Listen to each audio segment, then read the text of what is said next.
Opposition जमातों की all parties conference कब और किसकी मेजबानी में होगी? बीआरटी में करप्शन और पेशावर को खंडरात में तब्दील करने वाले मंसूबे के कॉन्ट्रैक्टर को इस्लामाबाद में 3 बड़े मंसूबे देने की खबरों के हवाले से रुकने पार्लियामेंट नफीसा शाह से हमारे नुमाइंदे शेराज अहमद शेराजी ने गुफ्तगू की है। आइए सुनते हैं।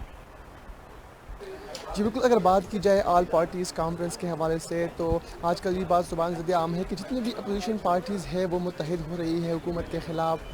कल हमने देखा कि बिलावल भुट्टो ज़रदारी ने मौलाना पुरसर रहमान के साथ टेलीफोनिक गुफ्तगू भी की। उससे पहले जो मुस्लिम लीग नून के अरकान पार्लियामेंट थे उन्होंने भी जो है मुख्तलिफ राब्ते जो है वो किए हैं। इस वक्त मेरे साथ मौजूद है पाकिस्तान पीपल्स पार्टी के रुकन पार्लियामेंट नफीसा शाह साहब, बहुत बात करते हैं। अच्छा मैडम, आप मुझे बताएं कि कोशिशें तेज़ कर दी है अपोजिशन जमातों ने, कब होगी ऑल पार्टी कॉन्फ्रेंस और क्या करेंगे इस हवाले से आप? देखिए, ऑल पार्टीज़ कॉन्फ्रेंस की तो बहुत अरसे से एफ़र्ट जो है वो जारी है और मल्टी पार्टी कॉन्फ्रेंसेस काफ़ी हुई हैं।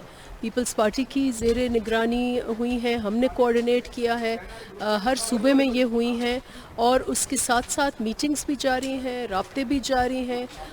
जो इनिशिएट की थी मल्टी पार्टी मीटिंग्स, आपको याद होगा कि पहले साल में ही इस हुकूमत के चेयरमैन बिलावल भुट्टो ज़रदारी ने बिलावल हाउस इस्लामाबाद में ज़रदारी हाउस में सबको बुलाया था लीडरशिप को, जिसमें मरियम बीबी भी आई थी। और उसके बाद एक तसलसल से जब कोविड का इशू आया तो उस पर भी चेयरमैन बिलावल भुट्टो ज़रदारी ने ही सबको इकट्ठा किया और उसके बाद उन्होंने खान साहब को कहा कि हम जो है आपके साथ चलने के लिए तैयार हैं, पर आप एक कौमी बयानिया बनाएं। तो ये जो अहलियत है ये एक तसलसल से पीपल्स पार्टी की एफ़र्ट रही है कि मुल्क के जब प्रॉब्लम्स इकट्ठे हो जाते हैं तो हम हर पार्टी को रीच आउट करते हैं। इस वक्त भी एफ़र्ट जारी है।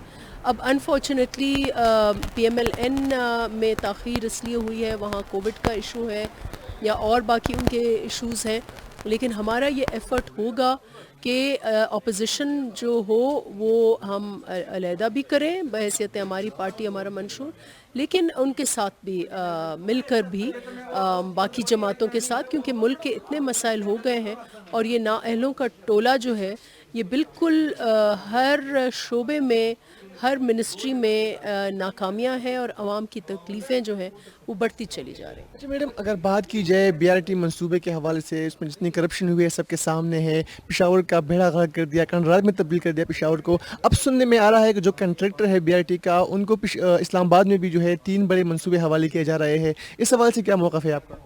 देखिए, यही है कि ये रिवॉर्ड दे रहे हैं, उसको तबाही का रिवॉर्ड दे रहे हैं और ये थ्रू आउट यही है, जिसकी ज़्यादा नाकामियाँ हैं उसको इतना तैयार किया जा रहा है कि आप और आगे आएँ और आगे आएँ, क्योंकि ये हुकूमत जो है वो हर शोबे में फ़ेल हो गई है।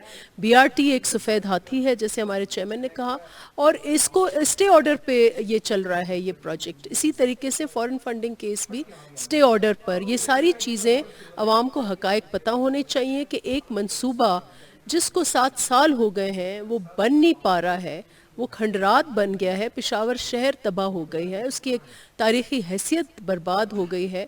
और जो शख्स अपेरेंटली हमें जो इतला है कि जो ये JIT का जो नाटक जिस वज़ीर ने रचाया था, जो कराची में गार्बेज फैला रहे थे, अपेरेंटली उनके फ्रंट मैन हैं, जो हमारे चेयरमैन ने भी कहा है इसका इन्वेस्टिगेट होना चाहिए कि ये किसके फ्रंट मैन है, ये इसकी कमिशनें इस ठेके की कहाँ जा रही हैं।